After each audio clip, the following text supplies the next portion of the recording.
Hello everyone, north Bengal বিদ্যা YouTube চ্যানেলে তোমাদের প্রতিটা স্টুডেন্ট স্বাগত। তো আজকে আমরা আলোচনা করব প্রিএমবেল নিয়ে। প্রিএমবেল যাকে আমরা প্রস্তাবনা বলে থাকি।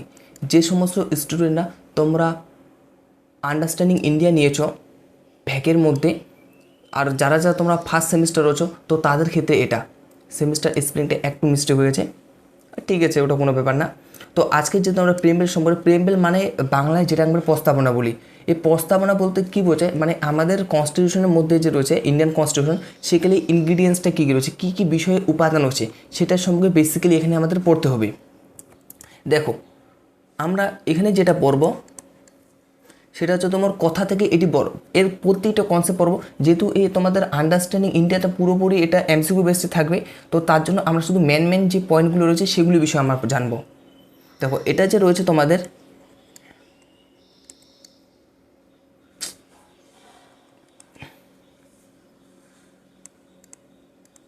এটা তোমাদের বড় করা হয়েছিল কোথা থেকে জানো? সেটা তোমাদের এটার কনসেপ্ট, এটার ধারণা যে রয়েছে ইউএসএ থেকে নেওয়া হয়েছিল। এবং এর যে রয়েছে তোমাদের ল্যাঙ্গুয়েজ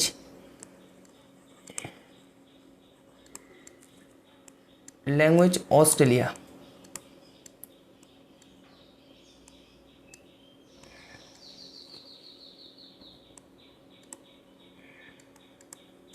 এই ল্যাঙ্গুয়েজ ছিল সেখানকার অস্ট্রেলিয়া।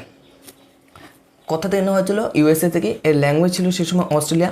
তারপরে এটা হলো একটা অবজেক্টিভ, আমাদের রেজুলেশন যে রয়েছে, যেটা আমাদের জওহরলাল নেহরু সর্বপ্রথম পেশ করেছিল, সে অবজেক্টিভ রেজুলেশনে একটা মডিফিকেশন ফর্ম বলতে পারো তোমরা। লিখে দিচ্ছি আমি, অবজেক্টিভ রেজুলেশনে একটা মডিফাইড ফর্ম,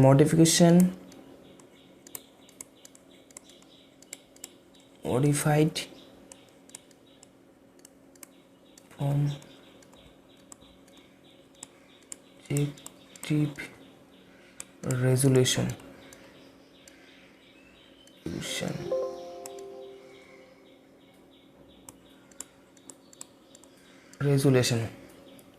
যেটা জওহরলাল নেহরু সর্বপ্রথম পেশ করেছিল। এটা অ্যাডপ্ট করা হয়েছিল আমাদের কবে? এই মডিফিকেশন ফ্রম অবজেক্টিভ রেজলিউশন, মানে প্রিএমবেলটা যেটা অ্যাডপ্ট করা হয়েছিল আমাদের কবে? এটা হয়েছিল আমাদের অ্যাডপ্ট, পিটিইডি অ্যাডপ্ট, যেটা তোমাদের 22 জানুয়ারি 1947-এ।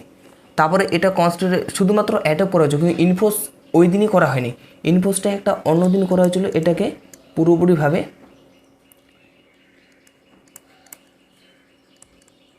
পোস্ট অন 26 জানুয়ারি, এটা তোমাদের 1950-তে করা হয়েছিল। প্রত্যেকটি বিষয় এখানে ক্লিয়ার রয়েছে তোমাদের। আচ্ছা, এরকম করে কোশ্চেন আসবে এখান থেকে তুলে দেবে, মানে modification form of objective resolution, এটাকে একটা প্রিএমবেলের ধারণা, মানে এরকম করে আসবে না, এটা তখন হ্যাঁ না পড়ে গেলো এটা কোশ্চেনের মধ্যে। যে প্রিএমবেল যে রয়েছে মানে কোথাকার একটা মডিফিকেশন ফর্ম, তো তোমাদের তখন অপশনের মধ্যে থাকবে বিভিন্ন ধরনের অপশন, তার মধ্যে এই অপশনটা থাকবে অবজেক্টিভ রেজলিউশনে কি একটা ফর্ম, সেটা কে পেশ করেছিল, এরকম ধরনের। আচ্ছা, প্রিএমবেল সম্পর্কে একটা বেসিক এটা আমরা বুঝলাম জিনিসটা। দেখো, সেই সময় বিভিন্ন ধরনের রাষ্ট্রবিদরা রয়েছেন, তারা প্রিএমবেল সম্পর্কে বিভিন্ন ধরনের স্টেটমেন্ট দিয়েছেন। সেই স্টেটমেন্টগুলো সম্পর্কে আমাদের পড়তে হবে। যেমন তোমাদের এন এ পালকিওয়ালা বলেছেন ID card of the constitution, তারপরে কে মুন্সি বলেছেন হরোস্কোপ অফ দ্য কনস্টিটিউশন, আমাদের আর্নেস্ট বার্কার যে রয়েছে সে বলেছেন আবার কিটোন অফ দ্য কনস্টিটিউশন। এগুলি শব্দগুলি যেগুলি রয়েছে সেটা আমাদেরকে জানতে হবে। আচ্ছা, আমি লিখে দিচ্ছি এখানে, পেনটা একটু চেঞ্জ করি।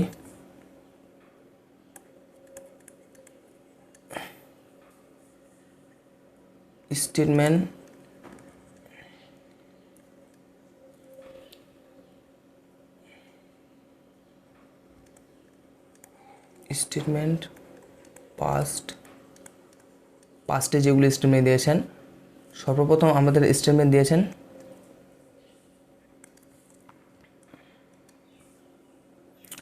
N A Palkhivala, N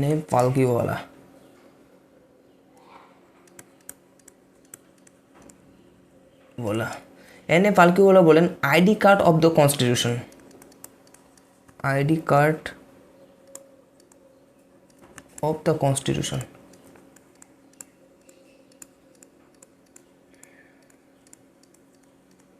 ID card of the constitution.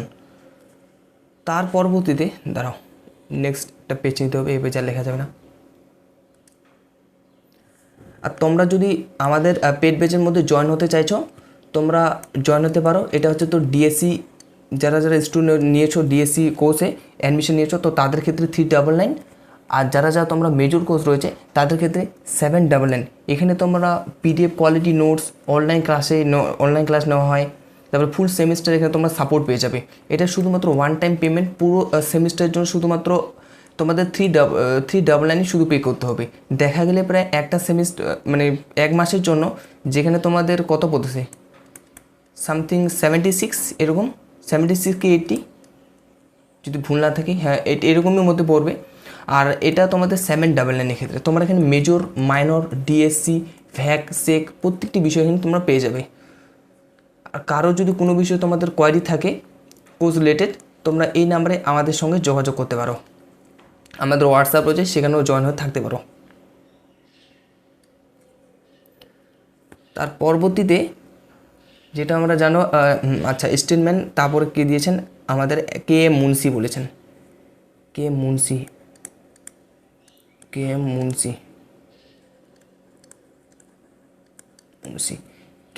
কি বলেছেন? কে এম মুন্সি বলেছেন হরোস্কোপ অফ দ্য কনস্টিটিউশন। লিখে দিচ্ছি একবারে, scope of the constitution.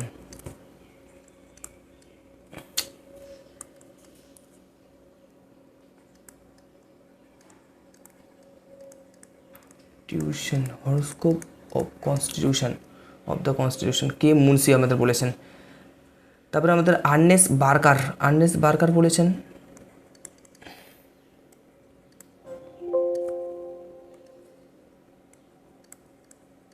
Ernst Barker যেটা বলেছেন সেটা কিটোন of the constitution, keynote of the constitution.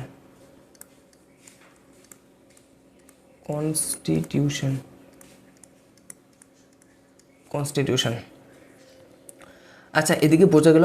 এখান থেকে কিন্তু কোশ্চেন আসে প্রতি বছরই, যে কে এম মুন্সি না, যেটা হরোস্কোপ অফ দ্য কনস্টিটিউশন, এই শব্দটি কে বলেছিলেন? সেখানে তোমাদের অপশানে থাকবে কে এম মুন্সি বা অন্য কোনো যেগুলি আর্নেস্ট বার্কার, আর তারপরে যেটা আগে বললাম এন এ পালকিওলা, এখানের মধ্যে কে বলেছেন সেটা বিষয়। দেখো, যেগুলো আমি করাচ্ছি না, এগুলো সবচেয়ে বেশি ইম্পর্টেন্ট, কিন্তু এটার মধ্যে থেকেই আসবে আসলে। তো তার জন্য বলছি ক্লাসটা তোমরা সবাই মন দিয়ে একটু দেখবে।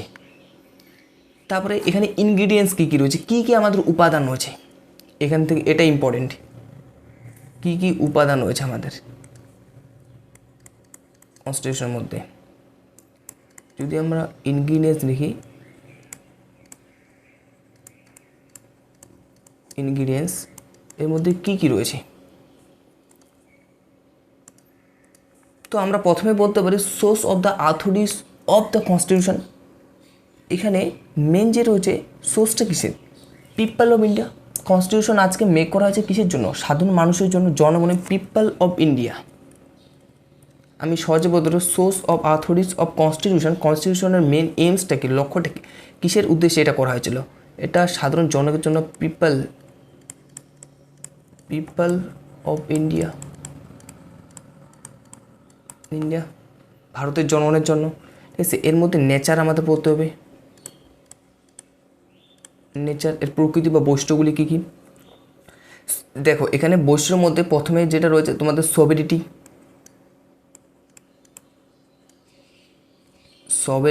বা সবেরিটি বলতে পারো, সবেরিটি, এটা একটা সার্বভৌমিকতার কথা বলেছেন। সার্বভৌমিকতা বলতে বোঝায় যে আমাদের যে দেশ রয়েছে বর্তমানে ভারত, সেই ভারতের মধ্যে অন্য কোনো দেশের কোনো কথার মতন ভারত চলছে না। এটা একটা সার্বভৌমিক দেশ। ভারত নিজের মধ্যে কোনো কিছু ডিসিশন নিচ্ছে, সেটাকে অ্যাপ্লাই করছে। কারোর কোনো এখানে বাইরের দেশের বিশেষ করে কোনো প্রভাব নেই আমাদের ভারতের উপর। সবেরিটির মধ্যে এটাই বোঝায়। ঠিক আছে, তারপরে তার পরবর্তী যেটা রয়েছে তোমাদের সোশ্যালিস্ট, অর্থাৎ সামাজিক তন্ত্র। সমাজ এখানে যে রয়েছে সমাজ, প্রত্যেকটি ব্যক্তি সমাজের মধ্যে রয়েছে, তার জন্য সমাজে আমাদের সবাইকে মিলেমিশে থাকতে হবে, সমাজের প্রতি কোনো ধরনের কোনো যদি ভেদাভেদ যদি না থাকে যদি। তারপরে সেকুলার,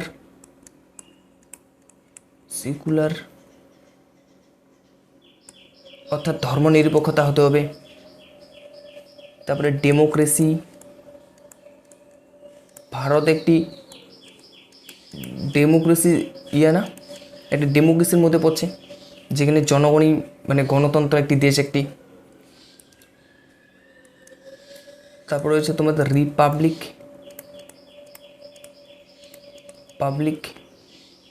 রিপাবলিকের মধ্যে বলতে পারো হেড অফ ইলেক্টেড, অর্থাৎ এখানে নির্বাচনের দ্বারাই সাধারণ জনগণ যে নির্বাচন করে, সেই নির্বাচনের দ্বারাই যে রয়েছে আমাদের এমপি এমএলএ আমাদের প্রত্যেকটি এখানে মানে সিলেক্ট হয়ে থাকে, প্রত্যেককে আমরা নির্বাচন করি, সাধারণ জনগণের দ্বারাই নির্বাচিত হয়। কোনো প্রকার কোনো নিজের সম্মতিতে কেউ এখানে এমপি এমএলএ হয়ে থাকতে পারে না বা হতেও পারবে না। এটা জনগণের উপর বিশেষ করে নির্ভর করে, যে জনগণ কাকে চাইছে, কোন ব্যক্তিকে। তারপরে আমরা যদি অবজেক্টিভ যদি দেখি, এর উদ্দেশ্যটি এখানে লেখা যাবে, এখানে অবজেক্টিভ ইনগ্রিডিয়েন্টস মধ্যে না, অন্য একটা পেজ নিয়ে নিই।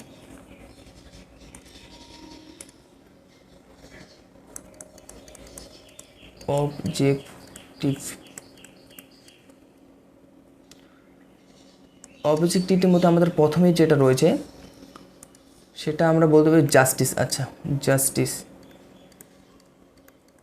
জাস্টিস আমরা কোন কোন বিষয় পেতে পারি? সোশিয়ালি, তারপরে হচ্ছে তোর ইকোনমিকভাবে। সোশিয়ালি মানে কি, সমাজের মধ্যে আমাদের মানে কোনো বিষয় ডিসক্রিমিনেশন চলছে, মতভেদ চলছে, যেটা আমরা অনেকেই ক্ষেত্রে আমরা সুযোগ পাচ্ছি না, যেগুলি সরকার থেকে যেগুলি জিনিস প্রোভাইড করছে সেটা আমরা সুযোগ, অর্থাৎ আমাদের সামাজিকতাভাবে আমাদেরকে পিছিয়ে রাখার চেষ্টা করছে, তো সেটার ক্ষেত্রে আমরা এখানে জাস্টিস পেতে পারি। তারপরে ইকোনমিক্যালি আমরা জাস্টিস পাবো, এবং বলতে পারি আমরা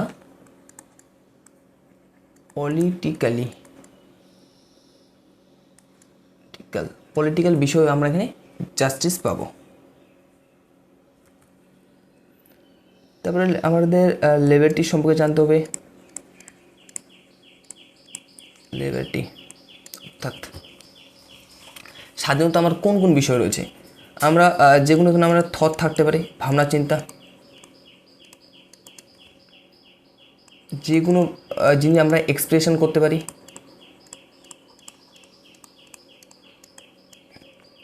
তারপরে ওয়ার্কশিপ,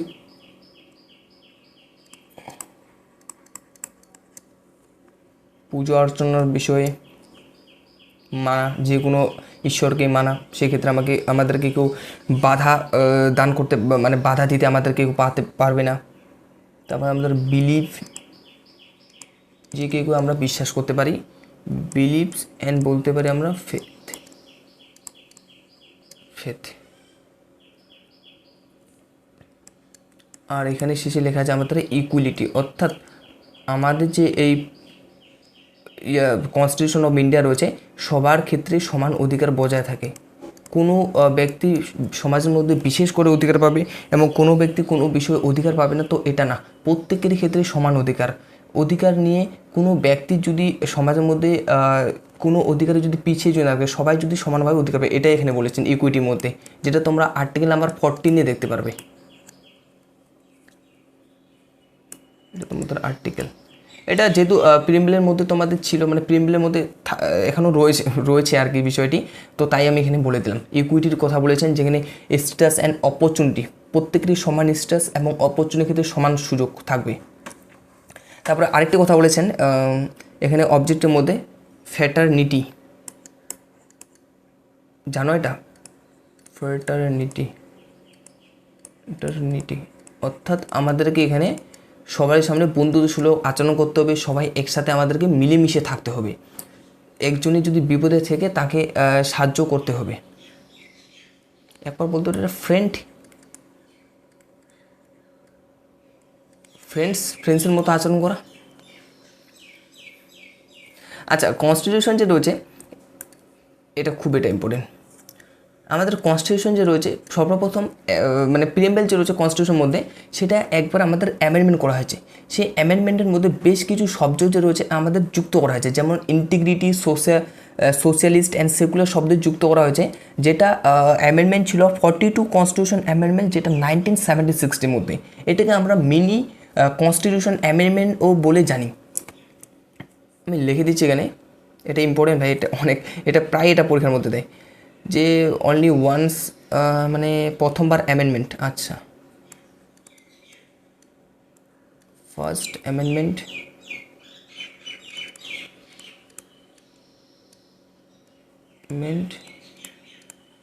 যেটা কবে হয়েছিল, যেটা তোমাদের 42 কনস্টিটিউশন অ্যাসেম্বলি মানে কনস্টিটিউশনের ক্ষেত্রে ফার্স্ট সর্বপ্রথম অ্যামেন্ডমেন্ট যেটা হয়েছিল 1976 হয়েছিল। একে আমরা কি বলে থাকি, noun as a mini constitutional amendment,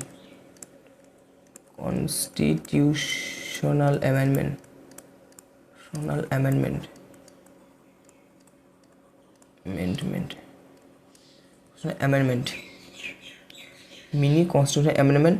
এবং শব্দ যেটা আমাদের যুক্ত করা হয়েছিল অ্যাডেড, সেটা অ্যাড কী করা হয়েছিল, আমাদের ইন্টিগ্রিটি করা,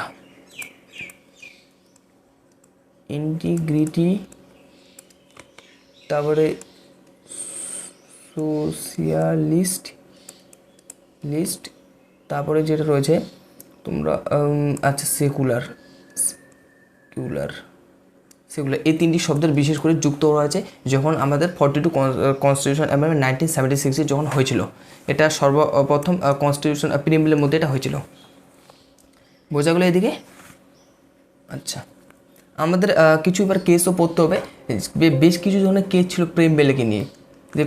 দাঁড়াও, আমি একটু পেজ এখানে অ্যাড করে নিই। দেখো যে কেসের ব্যাপারটা রয়েছে, কেস বেসিক্যালি আমাদের এখানে দুটি কেস রয়েছে খুব গুরুত্বপূর্ণ। প্রথম কেসটি রয়েছে তোমাদের কিছুটা জানবে, পড়েছো মনে হয়, এটা বেরুবারি ইউনিয়ন কেস, যেটা তোমাদের 1960 মধ্যে রয়েছে। দেখো, বিরুবারি ইউনিয়ন কেসের মধ্যে বলেছে তোমাদের যে preamble is a not a part of constitution assembly, মানে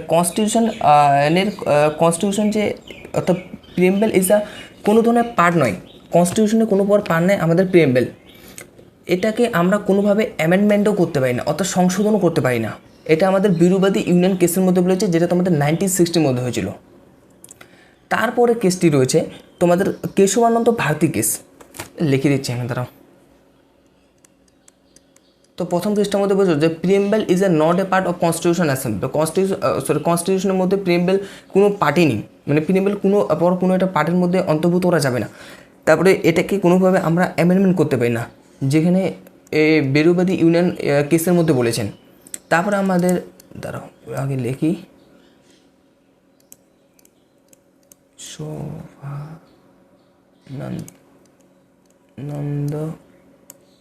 ভারতী কেস,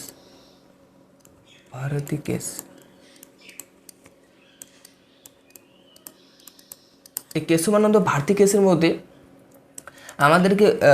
আমাদের এখানে বলেছেন যে preamble is A part of কনস্টিটিউশনের একটি পার্ট। এটাকে ইট ক্যান বি অ্যামেন্ডেবল, অর্থাৎ এটাকে অ্যামেন্ডমেন্ট করা যায়। এটা কারণ কেন এটাকে বেশি প্রাধান্য দেওয়া হয়েছে, কারণ কি এটা যখন জাজমেন্ট হয় তখন সেখানে জাজের সংখ্যা অনেকটা বেশি ছিল, যেটা তোমাদের মনে হয় আমাদের 13 জাজ ছিল, 13 জাজ। বিকজ কারণ কি এখানে আমাদের 13 যে জাজ ছিল, তার সেই জাজগুলির জন্যই আমাদের এটা স্টেটমেন্টে রয়েছে অনেকটা বেশি স্ট্রং ছিল, যেটা তোমার কেশবানন্দ ভারতী কেসে যেটা বলা হয়েছে। তারপরে আরেকটি কেস রয়েছে তোমাদের, এটা অতটা বেশি ইম্পর্টেন্ট না, কিন্তু উপরের দুটো অনেকটা বেশি ইম্পর্টেন্ট রয়েছে ভাই। LIC কেস, এই LIC কেসের মধ্যে বলেছেন যে কেশবানন্দ ভারতী যে কেস রয়েছে সেটাকে এখানে কনফার্ম করা হয়েছে যে কেশবানন্দ ভারতী কেসটার মধ্যে হ্যাঁ ঠিকই যে কনস্টিটিউশনকে আমরা যে প্রিএম্বল কনস্টিটিউশনের পার্ট এবং এটাকে আমরা অ্যামেন্ডমেন্ট করতে পারি, এটা সেই কথাটা এখানে কনফার্মেশন একটা দিয়েছিল, হ্যাঁ এটা ঠিক এটা। আর এটা কি জানো তোমরা কনস্টিটিউশনের মধ্যে যে আর্টিকেল এখন কতগুলি রয়েছে আর্টিকেল, দেখো প্রতিনিয়ত আর্টিকেল আমাদের নতুন নতুন অ্যাড হয়ে থাকে। ডাইরেক্ট আমরা বলতে পারি না যে এখন বলা যাবে না যে এখন যদি আমি বলি বর্তমানে 448টা রয়েছে আর্টিকেল, কিন্তু পরবর্তীকালে দেখা গেলো তোমার এক্সামে যখন আস্তে আস্তে নতুন করে একটা আর্টিকেল একটা চলে আসছে আমাদের কনস্টিটিউশনে অ্যাড করা হয়েছে, তো সেক্ষেত্রে এটা এতটা বেশি না, তবুও এটা জেনে রাখা একটু ভালো। দেখো আগে আমাদের ছিল 395 এবং বর্তমানে রয়েছে 448, এটা আনুমানিক বলতে পারো। তারপর হচ্ছে আমাদের পার্ট কিছু রয়েছে, পার্ট আগে ছিল 22, বর্তমানে রয়েছে আমাদের পার্ট 25। তারপরে শেডিউল রয়েছেন, শেডিউল আগে ছিল 8, বর্তমানে রয়েছে 12। দেখো এই 12টি শিডিউল থেকে বেশিরভাগ এখানে মানে কোশ্চেন হলে আর কি শিডিউলের মধ্যে থেকে, তো শিডিউলটা আমি করাচ্ছি এখানে, করা দিচ্ছি একবারে শিডিউলটা। আমরা এবার শিডিউলের সম্পর্কে জানবো। শিডিউল বর্তমানে 12টি শিডিউল রয়েছে, 12টি শিডিউলের মধ্যে এটা হচ্ছে তোর 8টি শিডিউল, এটা হচ্ছে তোর ওল্ড আগে যেটা যুক্ত ছিল, আর তারপরে হচ্ছে তোর 4টি শিডিউল যে রয়েছে বর্তমানে এটি নিউ রয়েছে, নিউ এটা জয়েন করা হয়েছিল। আগে আমরা 8টা শিডিউলের সম্পর্কে জানবো যে আগে আমাদের 8টা শিডিউল কী কী ছিল। যেটা প্রথম শিডিউলে আমরা বলতে পারি যে প্রথম যে শিডিউল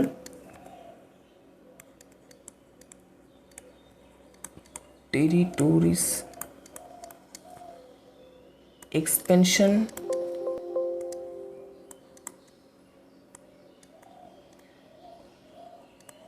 pension and jurisdiction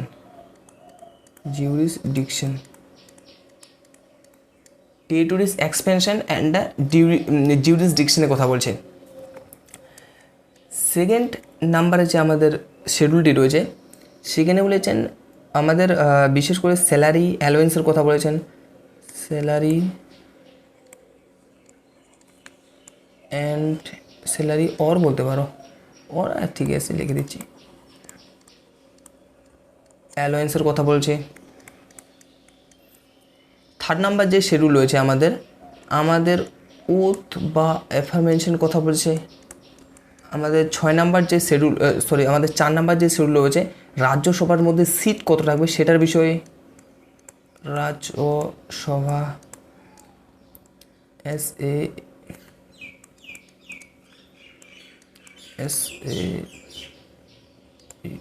সভা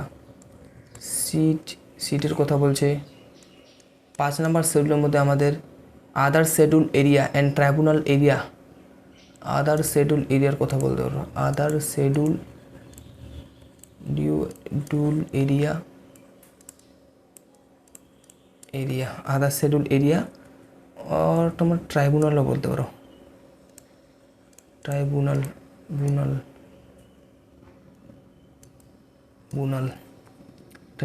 এরিয়া, অর্থাৎ সমাজের মধ্যে যেগুলি পিছিয়ে রয়েছে সেসব বর্গদের। এখানের মধ্যে আমাদের আসাম রয়েছে, ত্রিপুরা রয়েছে, মিজোরাম এবং মেঘালয়, এই সমস্ত এরিয়া যেগুলি রয়েছে সেগুলির কথা বলছে আমাদের 6 নাম্বার শিডিউলের মধ্যে। কয়টা বললাম সেটা সরি ভাই, এখানে শিডিউল এখানে 5 নাম্বার হবে, এটা হবে তোমাদের 6 নাম্বার শিডিউল এরিয়া। এখানে 5 নাম্বারে আরেকটা রয়েছে এখানে, আচ্ছা এটা নিচে লিখে দিচ্ছি আমাদের 6 নাম্বার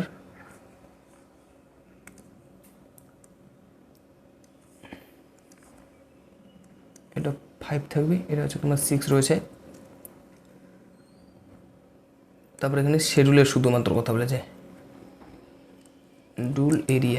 শিডিউল এরিয়া আর এখানে বলেছেন আমাদের এমন সব শিডিউলের কথা বলেছেন যারা সমাজের মধ্যে থেকে পিছিয়ে, অর্থাৎ ট্রাইবাল এরিয়ার বা ট্রাইবাল কমিউনিটিস বলতে পারো, যেমন আসাম, ত্রিপুরা, মিজোরাম, মেঘালয়।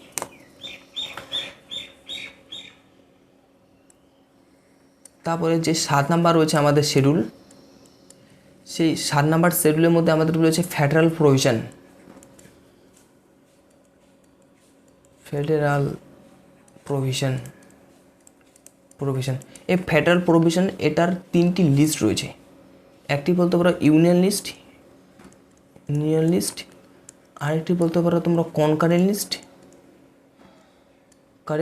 আরেকটি রয়েছে তোমাদের যেটা হচ্ছে স্টেট লিস্ট। এই ইউনিয়ন লিস্টে কী বলা হয়েছে, ইউনিয়নে শুধুমাত্র এখানে আমাদের সেন্ট্রাল গভর্নমেন্ট রয়েছে, তারই এমন পাওয়ার রয়েছে যে বেশ কিছু বিষয়ে তিনি ল তৈরি করতে পারে। এর ক্ষেত্রে স্টেট গভর্নমেন্টের কোনো প্রকারের থাকবে না, মানে সম্মতির কোনো প্রয়োজন নেই, যেমন ডিফেন্স, ব্যাংকিং আর কারেন্সির বিষয়ে। আর কনকারেন্ট লিস্টে রয়েছে এখানে কনকারেন্ট, আগে স্টেট লিস্টে বলছি। স্টেট লিস্টের মধ্যে কী বলছেন, স্টেট গভর্নমেন্টের হাতে এটা পাওয়ার রয়েছে যে স্টেটের বিষয়ে তিনি যে কোনো ধরনের যে রয়েছে রুল বা রেগুলেশন তিনি তৈরি করতে পারেন, যেমন ধরো পুলিশ, স্টেট, এগ্রিকালচার বিষয়ে। আর কনকারেন্ট লিস্টটা কীরকম থাকবে, এখানে স্টেট গভর্নমেন্ট আর হচ্ছে তোর ইউনিয়ন গভর্নমেন্ট যে রয়েছে এই দুজনে একসাথে মিলে তারা কনকারেন্ট লিস্টের বিষয়ে নতুন করে যে আইন যে রয়েছে সেগুলি তৈরি করবেন বা ল যে রয়েছে সেগুলি তৈরি, যেমন আমাদের এডুকেশনকে কী করে বেটার করা যায়, তারপরে ফরেস্ট যে রয়েছে সেটাকে রিজার্ভেশন বা প্রিজার্ভ করা, মানে ফরেস্টকে সুরক্ষিত রাখা যায়, ম্যারেজের ব্যাপারে বলছেন এখানে। তারপরে শিডিউল নাম্বার আমাদের 8-এর মধ্যে কি বলছেন, 8-এর মধ্যে আমাদের অফিসিয়াল ল্যাঙ্গুয়েজ।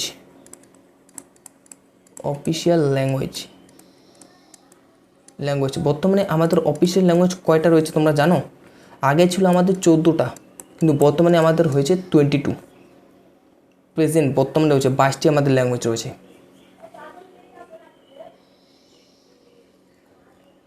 দাঁড়াও, এখন আমাদের 22টি ল্যাঙ্গুয়েজ রয়েছে অফিসিয়াল ল্যাঙ্গুয়েজ।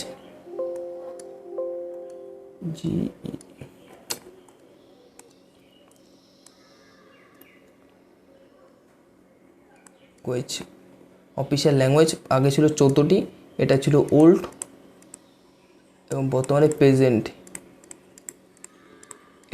প্রেজেন্টে রয়েছে আমাদের 22টি। তারপরে আমাদের বেশ কিছু আগে যেগুলো বললাম, যেটা আমি বললাম, তারপরে কী রয়েছে উপরে যে আমাদের 4টা যে রয়েছে শিডিউল, সেটা নতুন সেটা যুক্ত করা হয়েছে আমাদের কনস্টিটিউশনের মধ্যে। সেই 4টা শিডিউল সম্পর্কে আমরা এবার জানবো। সেই 4টা শিডিউল আমাদের থাকবে, যেটা এখন 9 নম্বরের মধ্যে পড়তেছে। 9 নম্বরে সেখানে বলেছেন ল্যান্ড রিফর্মসের কথা বলেছেন। এটা আমাদের কনস্টিটিউশন অ্যামেন্ডমেন্ট 1951-এ অ্যাড করা হয়েছে। এগুলি প্রতিটি অ্যাড করা হয়েছে, আগে তো 8টাই ছিল। 10 নম্বরের মধ্যে বলতে পারো যেটা তোমাদের কী ছিল, ডিফেকশন লয়ের ব্যাপারে ছিল, যেটা 52 কনস্টিটিউশন অ্যামেন্ডমেন্ট 19 কত ছিল জানি, 1985 মনে হয় ছিল।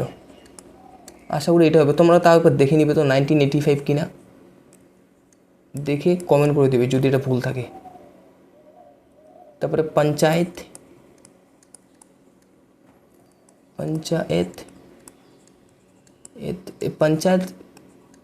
এটা 73 কনস্টিটিউশন অ্যামেন্ডমেন্ট, যেটা আমাদের 1992-এ অ্যাড করা হয়েছিল। তারপরে যেটা তোমাদের 11 নম্বর, যেটা বললাম 12 নম্বর, টোটাল 12টা শিডিউল ছিল। এর মধ্যে রয়েছে তোমাদের